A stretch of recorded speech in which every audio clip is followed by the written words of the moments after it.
ಅಮ್ಮ ಇವನಿಲ್ಲಿ ಮಲಗಲಿ, ನೀವು ಹೋಗಿ ಮಲಗಿ. ಅಲ್ಲ ಅವಿ, ಎಷ್ಟೊತ್ತು ಅಂತ ಹೀಗೆ ಕೂತಿರ್ತೀಯ? ನೀನು ಹೋಗಿ ಮಲ್ಕೋ, ನಾನಿಲ್ಲಿರ್ತೀನಿ.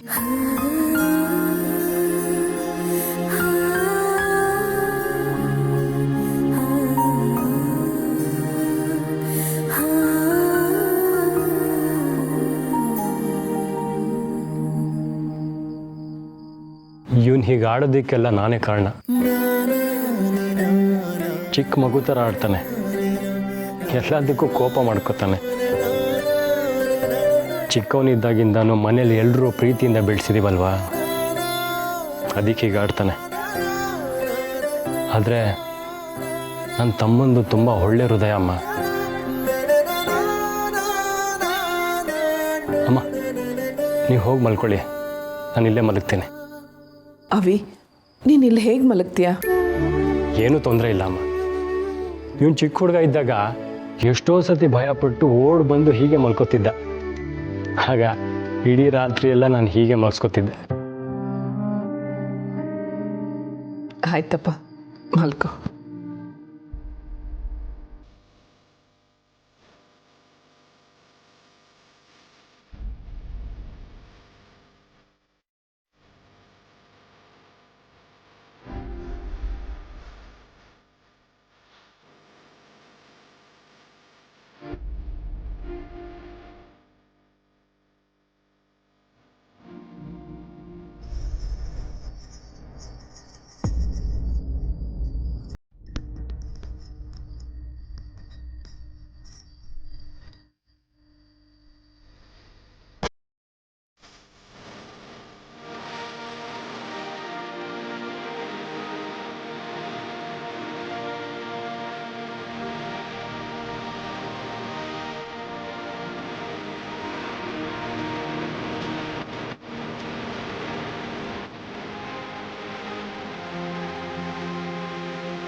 ಅಮ್ಮ, ಹೇ ಅಪ್ರಯೋಜಕ, ಏನಾಯ್ತು ನಿನಗೆ? ಯಾಕೆ ಹೀಗೆ ಕಳ್ಳನ ಥರ ಬರ್ತಾ ಇದೀಯಾ? ನಿನಗೂ ಕಳ್ಳನಿಗೂ ಏನಂಥ ದೊಡ್ಡ ವ್ಯತ್ಯಾಸ ಇಲ್ಲ. ಆದ್ರೂ ಇಷ್ಟೊತ್ತಲ್ಲಿ ಈ ಮನೆಗೆ ಹೀಗೆ ಯಾಕೆ ಬರ್ತಿದೀಯಾ? ಏನಾಯ್ತು ನಿನಗೆ? ಯಾಕೆಲ್ರು ಹೀಗೆ ನಿಂತಿದ್ದೀರಾ? ಏನಾಯ್ತು? ಅಣ್ಣ, ಮಾವ ಇಷ್ಟೊತ್ತಲ್ಲಿ ತಲೆ ತುಂಬ ಹೊತ್ಕೊಂಡು ಕಳ್ಳನ್ ಥರ ಮನೆಯೊಳಗೆ ಬರ್ತಿದ್ರು. ನಮಗೆ ಗೊತ್ತಾಗದೆ ಎಲ್ಲರೂ ಸೇರ್ಕೊಂಡು ಹೊಡೆದ್ಬಿಟ್ವಿ. ಗೊತ್ತಾಗದೆ ಹೊಡೆದ್ರು ಯಾರಿಗೆ ಗೊತ್ತು? ಕೋಲಲ್ಲಿ ಬಿದ್ದು ಏಟುಗಳು ಮಾತ್ರ ನೆನೆಸ್ಕೊಂಡ್ರೆ ಈಗಲೂ ಇಷ್ಟೊತ್ತಾದ್ರೆ ಎಲ್ಲರೂ ಮಲಗಿರ್ತೀರಾ? ಯಾರಿಗೂ ತೊಂದರೆ ಕೊಡೋದು ಬೇಡ ಅಂತ ಮೆಲ್ಲಗೆ ಬರ್ತಿದ್ರೆ ನನ್ನೇ ಕಳ್ಳ ಅಂತ ಹೊಡೆದು ಬಿಟ್ರಲ್ಲ. ಸಮರ್ಥ್, ನೀನು ಬರ್ತೀಯ ಅಂತ ಬಾಗ್ಲಕ್ಕೆ ಚಿಲ್ಕ ಹಾಕಿರಲಿಲ್ಲ. ಸೊಳ್ಳೆ ಒಳಗೆ ಬರುತ್ತೆ ಅಂತ ಲೈಟ್ ಆಫ್ ಮಾಡ್ಕೊಂಡು ಇಲ್ಲೇ ಕುತ್ಕೊಂಡು ಕಾಯ್ತಾ ಇದ್ದೆ. ಅಷ್ಟರೊಳಗೆ ಇವ್ರು ಬಂದಿದ್ದಾರೆ. ಏನು ಮಾವ ನೀವು ಒಂದು ಬೆಲ್ ಮಾಡಿದ್ರೆ ಸಾಕಾಗ್ತಿತ್ತು. ಅಲ್ಲ, ಈ ರೀತಿ ಕಳ್ಳನ್ ಥರ ಬಂದು ನನ್ನೇ ಹೆದರಿಸ್ಬಿಟ್ರಲ್ಲ. ಆಯ್ತಾಯ್ತು, ಕಳ್ಳನಿಗೆ ಇಂಥ ಕೆಟ್ಟ ಬುದ್ಧಿ ಎಲ್ಲ ಇರೋದು. ಹೋಗು, ಬೆಳಗ್ಗೆ ವಿಚಾರಿಸ್ಕೋತೀನಿ. ಮಾವ, ಪಾಪ ತುಂಬ ಏಟಾಯ್ತೇನೋ. ಬನ್ನಿ ಊಟ ಮಾಡಿ. ನಮ್ಮ ಹೊಟ್ಟೆ ತುಂಬ ಊಟ ಮಾಡಿ ಅಮ್ಮ ಕಣ್ ತುಂಬ ನಿದ್ದೆ ಮಾಡಬೇಕು ಅಂತ ಬಂದೆ. ನೀವು ಎಲ್ಲ ಸೇರಿಕೊಂಡು ಮೈ ತುಂಬ ಹೊಡೆದ್ರಲ್ಲಮ್ಮ. ಈಗ ತಟ್ಟೆ ತುಂಬ ಬಡಿಸಮ್ಮ ಅಮ್ಮ. ಸಮರ್ಥ್, ಯಾಕೆಷ್ಟು ಲೇಟು? ಇಲ್ಲ, ಬೇಗನೆ ಬರ್ತಾ ಇದೆ, ಆದರೆ ಅಷ್ಟರಲ್ಲಿ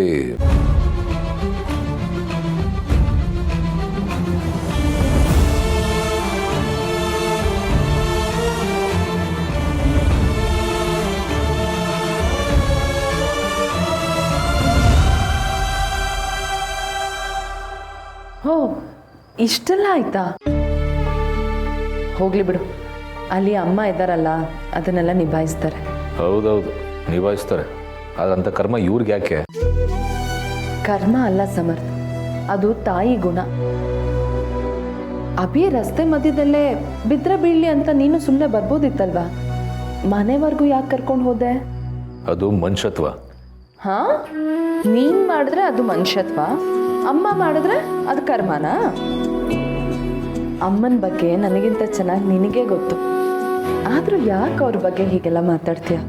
ಸರಿ, ಈಗಿನ ಹೊಟ್ಟೆ ಊಟ ಆಗ್ತೀಯ ಅಥವಾ ಈ ಥರ ಬೈತಾ ನಿಂತಿರ್ತೀಯ? ಸರಿಪಾ.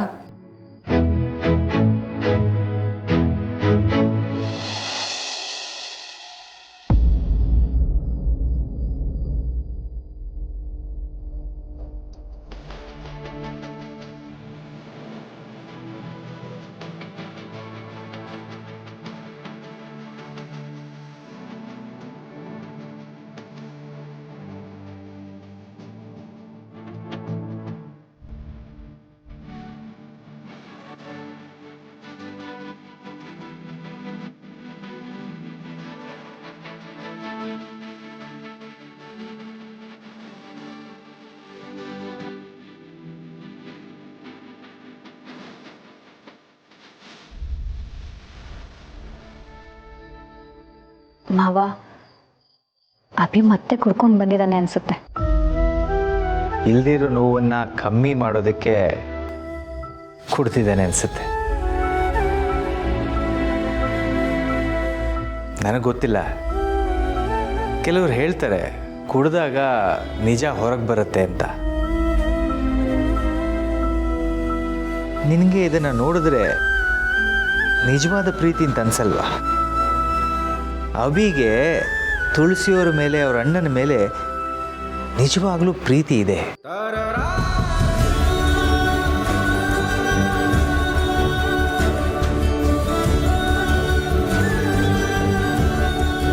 ಮಾವ, ದೀಪಿಕಾ ಕಾಯ್ತಿರ್ತಾಳೆ, ನಾನು ಹೋಗಿ ಎಬ್ಬಿಸ್ಲಾ?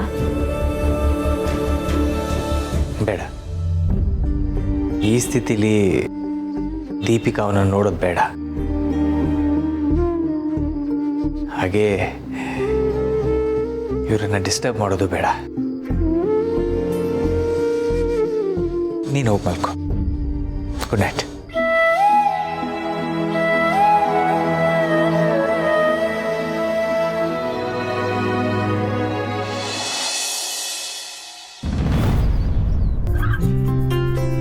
ಗುಡ್ ಮಾರ್ನಿಂಗ್ ಅಮ್ಮ.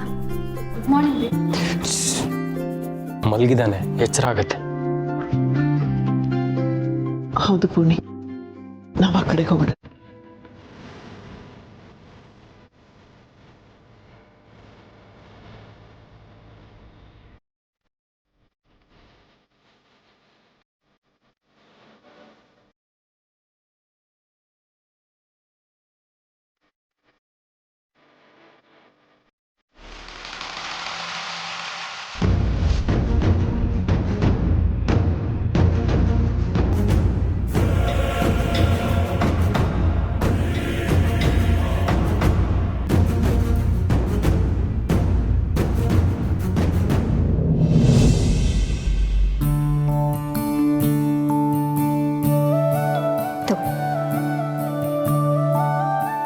ರಾತ್ರಿ ಎಲ್ಲ ಸರಿಯಾಗಿ ನಿದ್ದೆ ಮಾಡಿದ್ರೋ ಇಲ್ವೋ, ಕಾಫಿ ಕುಡಿದು ಫ್ರೆಶ್ ಅಪ್ ಆಗಿ ನಾನು ತಿಂಡಿಗೆ ರೆಡಿ ಮಾಡ್ತೀನಿ.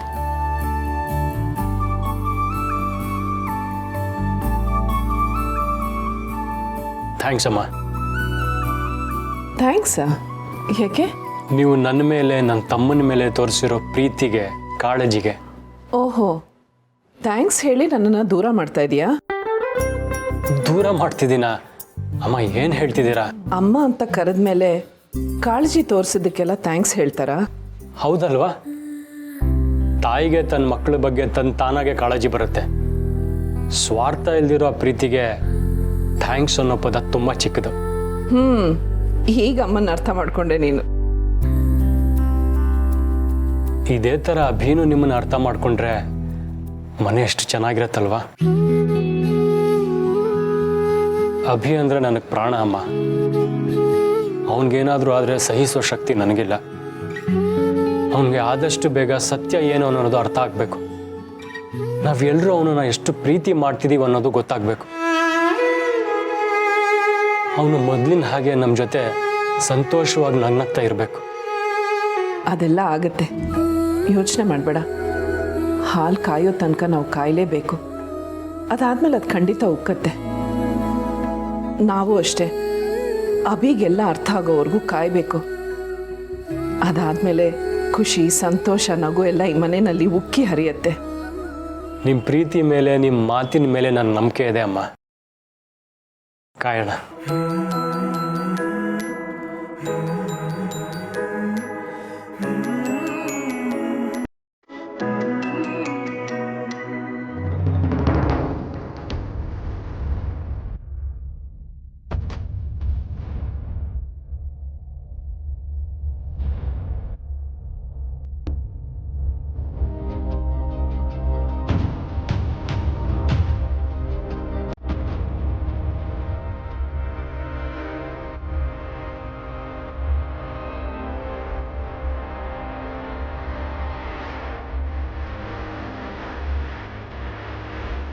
ಚಿಕ್ಕಮ್ಮ, ನಾನು ಇಲ್ಲಿಗೆ ಹೇಗೆ ಬಂದೆ ಚಿಕ್ಕಮ್ಮ ರಾತ್ರಿ?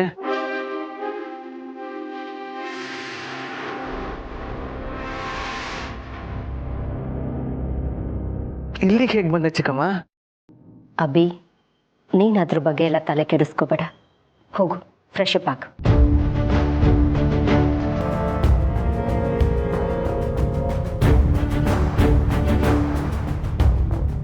ಏನಾಯ್ತಭಿ? ತುಂಬ ತಲೆನೋವ್ತಿದೆ ಚಿಕ್ಕಮ್ಮ. ಸರಿ, ಹೋಗಿ ಕಾಫಿ ಏನಾದರೂ ಮಾಡ್ಕೊಂಬರ್ಲಾ? ನಾನು ಫ್ರೆಶ್ ಅಪ್ ಆಗಿ ಆಮೇಲೆ ಕುಡಿತೀನಿ. ರಾತ್ರಿ ನನಗೆ ತಲೆ ಸವರಿ ಮಲಗಿಸಿದ್ದು, ನನ್ನ ಕೇರ್ ಮಾಡಿದ್ದು ನೀವೇನಾ ಚಿಕ್ಕಮ್ಮ?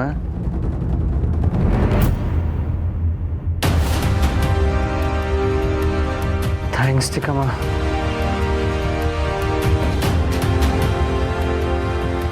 ಮತ್ತೆ ಸಾರಿ ಚಿಕ್ಕಮ್ಮ. ಸಾರಿನಾ? ಯಾಕಭಿ? ನಾನು ಆ ರೀತಿ ಕುಡ್ಕೊಂಡು ಬಂದಿದ್ದು ತಪ್ಪಲ್ವಾ ಚಿಕ್ಕಮ್ಮ? ಮನೆಯವ್ರಿಗೆ ಗೊತ್ತಾದರೆ ಎಷ್ಟು ನೊಂದ್ಕೋತಾರೋ ಏನೋ. ಪರವಾಗಿಲ್ಲ ಬಿಡು ಅಭಿ. ನಿನ್ನ ಮನಸ್ಸಿಗೆ ನೋವಾಗಿದ್ದಕ್ಕೆ ತಾನೇ ಹೀಗೆಲ್ಲ ಮಾಡಿರೋದು. ನಿನ್ನ ಮನಸ್ಸಿಗಾಗಿರೋ ನೋವಿನ ಬಗ್ಗೆ ಯೋಚನೆ ಮಾಡೋದು ಬಿಟ್ಟು ನೀನು ಮನೆಯವ್ರ ಬಗ್ಗೆ ಯೋಚನೆ ಮಾಡ್ತಿದ್ಯಲ್ಲ. ಎಷ್ಟು ಇನ್ನೋಸೆಂಟ್ ಅಭಿ ನೀನು. ಸರಿ ಹೋಗು, ನೀ ಹೋಗಿ ಸ್ನಾನ ಮಾಡ್ಕೊಂಡು ಬಾ. ನಾನು ನಿನಗೆ ಜ್ಯೂಸ್ ತೊಗೊಂಡು ಬರ್ತೀನಿ. ಹಾಗಾದರೆ ರಾತ್ರಿ ಎಲ್ಲ ನೀವು ಇಲ್ಲೇ ಇದ್ರ? ನನಗೆ ಎಷ್ಟು ಕೇರ್ ಮಾಡ್ತೀರಾ ನೀವು ಚಿಕ್ಕಮ್ಮ? ನನ್ನ ಮುದ್ದಿನ ಮಗ ಅಲ್ವಾ ಅಭಿ ನೀನು? ನಿನ್ನ ಕೇರ್ ಮಾಡದೆ ಇರ್ತೀನ? ಈಗೇನು ಮಾತಾಡ್ಬೇಡ, ಹೋಗು ಫ್ರೆಶ್ ಅಪ್ ಆಗು. ಸರಿ ಚಿಕ್ಕಮ್ಮ, ಆದರೆ ಈ ವಿಷಯನ ನಾನು ಮನೇಲಿ ಯಾರಿಗೂ ಏನೂ ಹೇಳಲ್ಲ, ನೀನು ಯಾರನ್ನೂ ಏನೂ ಕೇಳಬೇಡ, ಸರಿನಾ? ಹೋಗು.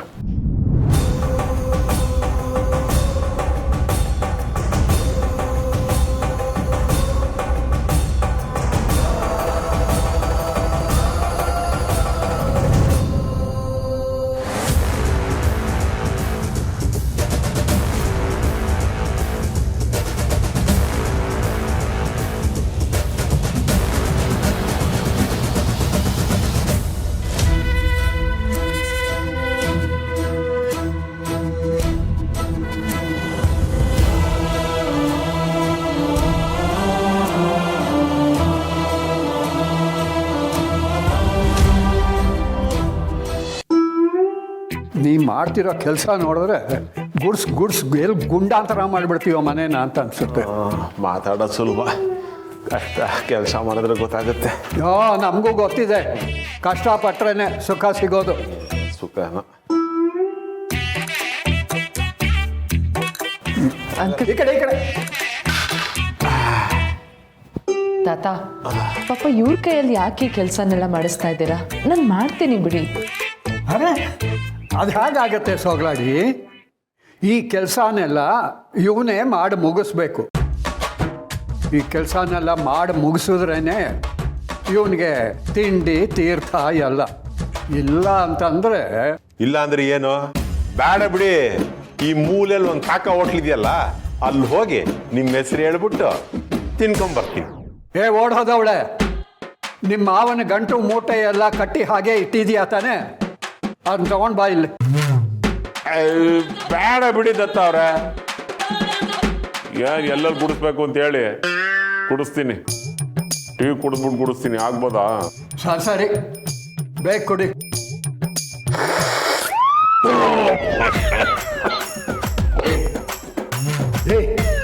ಒಳ್ಳೆ ಆಸ್ತ್ರಗಿಟ್ಟು ಆಂಜನೇಯ ಥರ ಆಡಬೇಡ, ನಿಧಾನವಾಗಿ ಕುಡಿ. ಬೇಕು ಕುಡಿ ಅಂತಾನು ನೀವೇ ಹೇಳ್ತೀರಾ, ನಿಧಾನ ಕುಡಿ ಅಂತಾನು ನೀವೇ ಹೇಳ್ತೀರಾ. ಏನು, ನಾನು ಟೀ ಕುಡಿದು ನಿಮ್ಮ ಮನೆ ಕಸ ಗುಡಿಸಿ ನೀಟ್ ಮಾಡ್ಬೇಕಷ್ಟೇ ತಾನೇ? ಅಷ್ಟೇ. ಉಪ್ಪು ತಿಂದವನು ನೀರು ಕುಡಿಲೇಬೇಕು. ಮಾಡಿರೋ ಪಾಪಕ್ಕೆ ಈ ಕೆಲಸಗಳನ್ನೆಲ್ಲ ಮಾಡಿ ಪ್ರಾಯಶ್ಚಿತ್ತ ಮಾಡ್ಕೊ. ಸರಿ ಸರಿ, ಉಪ್ಪು ತಿಂದವನ್ಗೆ ನೀರು ಕುಡಿಸ್ಬೇಕು ನಿಜ, ಆದ್ರೆ ಸಮುದ್ರದ ನೀರು ಕುಡಿಸ್ಬಾರ್ದು. ತಾತ, ಈ ಕೆಲಸನೆಲ್ಲ ನಾನು ಮಾಡ್ತೀನಿ ಬಿಡಿ. ಬೇಡ ಅಂತ ಹೇಳಿದ್ನಲ್ಲ ಸೊಗ್ಲಾಡಿ. ನಾಳೆ ವರಮಹಾಲಕ್ಷ್ಮಿ ಹಬ್ಬ ಇದೆ, ಅದಕ್ಕೆ ಏನೇನು ತಯಾರಿ ಮಾಡ್ಕೋಬೇಕು ಅದನ್ನು ಮಾಡ್ಕೊ. ಇವನ್ ಕೈನಲ್ಲಿ ಕೆಲಸ ಹೇಗೆ ಮಾಡಿಸ್ಬೇಕು ಅಂತ ನಂಗೆ ಗೊತ್ತಿದೆ, ನಾ ಮಾಡಿಸ್ತೀನಿ. ಸಿರಿ ತಗೋ ಇದನ್ನ, ಹಬ್ಬಕ್ಕೆ ಏನೇನು ಬೇಕೋ ತಗೊಂಡು ಬಾ. ನಂಗೆ ಲೇಟ್ ಆಗ್ತದೆ, ನಾನು ಹೊರಡ್ತೀನಿ. ಏನು ಸೊಗ್ಲಾಡಿ, ಇದ್ದಕ್ಕಿದ್ದ ಹಾಗೆ ನಿನ್ನ ಗಂಡನಿಗೆ ಕೆಲಸದ ಮೇಲೆ ಇಷ್ಟು ಶ್ರದ್ಧೆ ಜಾಸ್ತಿ ಆಗ್ಬಿಟ್ಟಿದೆ. ಹೌದು ತಾತ, ಸಮರ್ಥ್ ಮಾಡಿದ ಕೆಲಸಕ್ಕೆ ಅವಿನೇ ಅಪ್ರಿಷಿಯೇಟ್ ಮಾಡಿ ಬೋನಸ್ ಕೊಟ್ರಂತೆ. ಸಮರ್ಥ್ ಕೂಡ ಖುಷಿಯಾಗಿದ್ದಾನೆ. ಓಹೋ, ಆಗ ವಿಷಯ. ಮುಂಚೆ ಅಣ್ಣ ತಮ್ಮಂದರ ಮಧ್ಯೆ ಕಾಳಗ ಇತ್ತು, ಈಗ ಕಾಳಜಿ ಶುರುವಾಗಿದೆಯಾ? ಆಗಲಿ. ಅಂತೂ ಕೆಲಸದ ನೆಪ ಹೇಳಿ ತಿಂಡಿ ತಿನ್ನೋದೇನೆ ಹೋಗ್ತಾ ಇದ್ದಾನೆ. ಅಲ್ಲಿ ತುಳಸಿ ಕೈ ರುಚಿ ಸಿಕ್ಕಿದ ಮೇಲೆ ಅದನ್ನು ತಪ್ಪಿಸ್ಕೋತಾನ ನಿನ್ನ ಗಂಡ? ಅಮ್ಮ ಸಿರಿ, ಹಬ್ಬಕ್ಕೆ ಏನಾದರೂ ತರೋದು ಮಾಡೋದು ಇದ್ರೆ ನಂಗೆ ಹೇಳಮ್ಮ, ಸಂಕೋಚ ಪಟ್ಕೋಬೇಡ, ನಾನು ತರ್ತೀನಿ. ಸರಿ ಆಯ್ತು. ದುಡ್ಡು ಹುಷಾರಮ್ಮ. ಸ್ವಾಮಿ ಯಜಮಾನ್ರೆ, ಕಸ ಗುಡಿಸಿ. ಕೊನೆ ಗುಟ್ಕೋ ಕುಡಿದ್ಬಿಟ್ಟು ಕಸ ಗುಡಿಸ್ತೀನಿ. ಆಯ್ತಾ?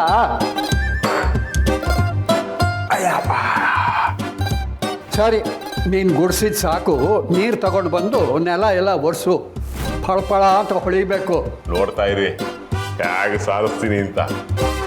ಇರೋ 4 ಕೂದಲ್ನ ಅದನ್ನ ನೋಡ್ಕೊಂಡೇ ಬಾಚ್ಕೋಬೇಕು, ಅಷ್ಟು ನೀಟಾಗಿ ಸಾರಿಸಿರ್ತೀನಿ. ನನ್ನ ತಲೆ ಕೂದಲು ಚಿಂತೆ ನಿನಗೆ ಬೇಡ. ನಿನ್ನ ತಲೆ ಕೂದಲು ಕಿತ್ತಾಕೋಕ್ ಮುಂಚೆ ಕೆಲಸ ಮುಗಿಸು.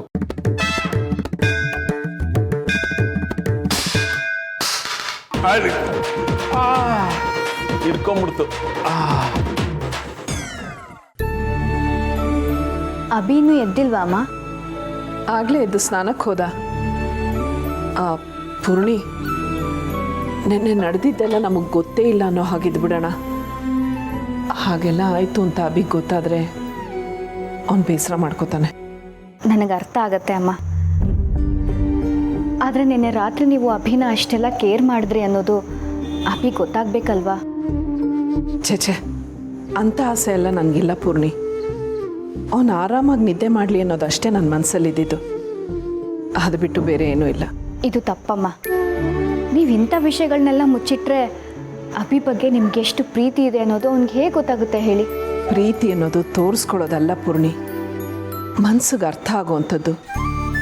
ಪ್ರೀತಿ ಆಡೋ ಮಾತಿಂದ ಬರೋಲ್ಲ, ಅನುಭವಿಸೋ ಮನಸ್ಸಿಂದ ಬರುತ್ತೆ. ನಿಮ್ಮಂಥ ಅಮ್ಮನ ಪಡೆಯೋದಕ್ಕೆ ಅವಿನು ಅಭಿನು ಪುಣ್ಯ ಮಾಡಿದ್ದಾರೆ ಅಮ್ಮ. ಅವರಿಬ್ಬರು ಮಾತ್ರ ಅಲ್ಲ, ತಬ್ಲೆ ಆಗಿರೋ ನಾನು ಕೂಡ ನಿಮ್ಮಿಂದ ತಾಯಿ ಪ್ರೀತಿನ ಪಡ್ಕೋತಿದ್ದೀನಿ. ನಾನು ಪುಣ್ಯ ಮಾಡಿದ್ದೀನಿ. ತಬ್ಲಿ ಅಂತೆಲ್ಲ ಹೇಳಬೇಡ ಪೂರ್ಣಿ, ನಿನಗೂ ಅಪ್ಪ ಅಮ್ಮ ಇದ್ದಾರೆ.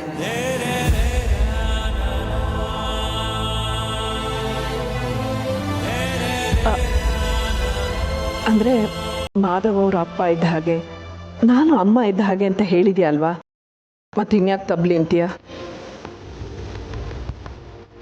ಹಾಂ, ವರಮಹಾಲಕ್ಷ್ಮಿ ಪೂಜೆಗೆ ಎಲ್ಲ ರೆಡಿ ಮಾಡ್ಕೋಬೇಕು. ಮಾರ್ಕೆಟ್ಗೆ ಹೋಗಿ ಏನೇನು ತರಬೇಕು ಅಂತ ಎಲ್ಲ ಲಿಸ್ಟ್ ಮಾಡ್ಕೊ. ಸರಿ ಅಮ್ಮ, ನಾನು ಅದನ್ನೆಲ್ಲ ನೋಡ್ಕೊಳ್ತೀನಿ, ನೀವು ಯೋಚನೆ ಮಾಡಬೇಡಿ.